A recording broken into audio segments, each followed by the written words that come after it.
मसीह में प्रिय भाई और बहनों, सबको हमारे प्रिय प्रभु यीशु के नाम से जय मसीह। ईश्वर की ओर से आपको विशेष करके शांति मिले। प्रियो, आज की दुनिया में जो इस प्रकार की दुनिया चल रही है, क्या इस दुनिया में आप अपने जीवन को एक मसीही होने के कारण आप अपने जीवन को पवित्र, निष्कलंक और निर्दोष बनाना चाहते हैं तो जरूर इस वीडियो के अंत तक सुने, क्योंकि यह वीडियो खास करके उन लोगों के लिए बनाई गई जो मसीह के लिए समर्पित जीवन जीना चाहते हैं और जो प्रभु यीशु मसीह के इंतजार करने वाले हैं, और वे भी जो परमेश्वर की खोज में रहते हैं। इसलिए हमें किसी प्रकार की किसी भावनाओं को लेकर किसी बात को आलोचना करने का विषय ये हमारा बिल्कुल उद्देश्य नहीं है। जैसा कि प्रभु यीशु मत्ती 7:21 में कहते हैं कि वहीं परमेश्वर के राज्य में जा पाएगा जो परमेश्वर की इच्छा पर चलता है। प्रियो, आज इस संसार में हमें और आपको परमेश्वर की इच्छा के अनुसार जीवन जीना है, ना कि संसार की इच्छा के अनुसार, ना कि संसार की परंपरा के अनुसार। तो जैसा कि आप जानते हैं आजकल होली चल रहा है,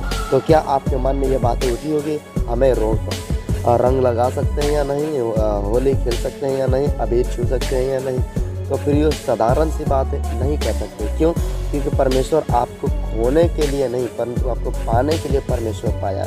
परमेश्वर आपको इस संसार में भटकाना नहीं चाहते, परंतु आपको परमेश्वर अपनी इच्छा में चलाना चाहते हैं। प्रभु यीशु जब इस धरती पर अपना जीवन जिए, जन्म से मृत्यु तक परमेश्वर की इच्छा को पूरा करने के लिए अपना जीवन को समर्पित किया। तो आप अपने जीवन को पले पले परमेश्वर को समर्पित करें। देखिए, इस संसार में जो लोग कुछ भी करते हैं उसके पीछे एक कहानी होती है, एक घटना होती है, एक कारण होता है, परंतु वो बातें बाइबल में नहीं लिखा गया है। इसलिए हमें उनसे दूर रहना चाहिए, क्योंकि जो वचन में है वो परमेश्वर की इच्छा है, जो वचन में नहीं वो परमेश्वर की इच्छा नहीं है। प्रभु यीशु आपके लिए इस क्रूस पर अपना जान दिया। प्रभु यीशु आपके लिए स्वर्ग छोड़ा। प्रभु यीशु आपके लिए अपना पीठ पर कोड़े खाए। प्रभु यीशु खून और लहू लुहान हुआ। क्यों?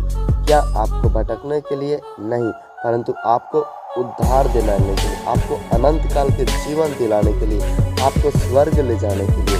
लेकिन आप इस दुनिया में छोटी छोटी बातों में फंसे रहेंगे तो वो कैसे हो पाएगा? आप इस संसार में प्रभु का गवाह बनिए। आप इस संसार में परमेश्वर का वचन पढ़िए। आप इस संसार में परमेश्वर की प्रार्थना कीजिए। आपने बपतिस्मा लिया, आप प्रभु बोझ लेते हैं, तो आप फिर क्यों इस संसार की उन विधि विधान के बस में होना चाहते जिसे परमेश्वर आजादी करता है?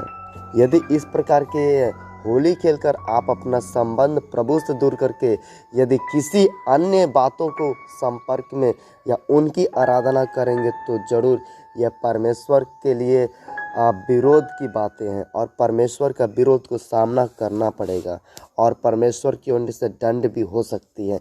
इसलिए हम उन मसीहियों को ये बताना समझाना चाहते हैं ताकि वे परमेश्वर की इच्छा समझ सके। पहला पतरस 2:9 में लिखा है, तुम एक चुना हुआ वंश, याजकों का समाज और परमेश्वर का पवित्र निज प्रजा हो। प्रियो, आप अपने आप को समझिए, प्रभु यीशु आपको एक पवित्र जाति में बुलाया है, पवित्र वंश में। परमेश्वर आपको चुन लिया, आपको वंशावली बनाया। क्यों? इस संसार में भटकने के लिए नहीं, आपको अनंत काल के जीवन देने के लिए। याद रखें, जिन स्वर्गदूतों ने अपना परमेश्वर के लिए मन में गलत सोचा, परमेश्वर उसको स्वर्ग से निकाल दिया। आखिर में वही नर्क उसके कारण बना और वही स्वर्गदूत शैतान बना, और स्वर्गदूत जो उस स्वर्गदूत के झुंड में आ गए वे दुष्ट आत्माएं बन गया, और उन सबका सरदार जो लीडर है जिसका नाम लूसीफर है, इब्लिस। प्रियो, परमेश्वर उसको क्षमा नहीं किया, छोड़ा नहीं। क्यों? क्योंकि वो परमेश्वर की विरोध पे काम किया, परमेश्वर से बड़ा होने का काम किया, परमेश्वर की इच्छा को पूरा नहीं किया। इसलिए हम इस धरती पर परमेश्वर की इच्छा को पूरा करें और परमेश्वर का विरोध कार्य ना करें। जरूर मनुष्य दुखित हो सकता है, लेकिन थोड़े समय के लिए, परंतु प्रभु दुखित होगा तो फुल लाइफ हो सकता है। प्रियो, प्रभु यीशु ने कहा, तुम जगत की ज्योति हो, जो अंधकार में है उनको ज्योति दिखाना आपका काम है। यदि आप उनके जैसा अंधकार के कामें करेंगे तो ये बहुत ही दुख की बात है।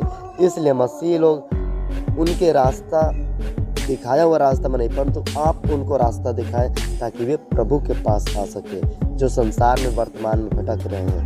इस संसार में होली के कारण कितने लोग आँख में रंग जाने के कारण आंखें खत्म हो जाती हैं, और साथ ही साथ लोग जो आग जलाते हैं कई प्रकार के ऐसे परेशानी को उठाना पड़ता है, और डीजे बजाकर और दारू पीकर नाचते हैं, गाते हैं, और पता नहीं बहुत सारी लड़ाइयाँ भी होती हैं। इसलिए हम परमेश्वर के पवित्र जन हैं, परमेश्वर के शांति का पुत्र हैं, इसलिए अपने जीवन से शांति को फैलाने का काम करें, ना कि नंगाई और दंगाई।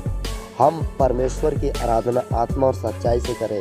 यूहन्ना 4:23 में परमेश्वर ऐसे लोगों को खोजता है जो शांति हो, जो दंगाई ना करता है, परंतु ईश्वर को खोजने वाला हो, विधि विधान को बस में रहने वाला नहीं हो, और वह परमेश्वर की आत्मा और सच्चाई से आराधना करने वालों को परमेश्वर खोजता है। क्या इस पर्व त्यौहार के द्वारा परमेश्वर की आत्मा और सच्चाई से आराधना होती है? नेवर, कभी नहीं। प्रियो, त्योहार का मतलब होता है प्रियो प्लस हार, तुम्हारा हार त्योहार का मतलब। इसलिए बाइबल में लिखा है मनुष्य जो बोता है वही काटता है। प्रियो, आप परमेश्वर के लिए, इस शरीर के लिए, इस शरीर के द्वारा इस संसार में अनंत जीवन बोइए, अनंत जीवन का वचन पढ़िए, औरों के लिए प्रार्थना कीजिए, ना कि दूसरों के समय में, दूसरों के फालतू के कामों में अपना सहभागिता को प्रदान ना करें। परमेश्वर आपको बुद्धि दे ताकि आप खुद डिसीजन समझ सके। परमेश्वर जीवित और पवित्र है, परंतु मनुष्य जो कर रहा है वो एक दूसरे को खुश करने के लिए और परमेश्वर के विरोध में कार्य कर रहा है। इसलिए परमेश्वर की इच्छा को पहचान कर अपने जीवन को समर्पण करके प्रभु में आगे बढ़िए। इस प्रकार की बातों से आप बचें, औरों को बचाएं, और वीडियो को अधिक से अधिक मसीह भाइयों बहनों में शेयर करें ताकि वे भी सच्चाई को समझ सके हमारा परमेश्वर क्या चाहता है।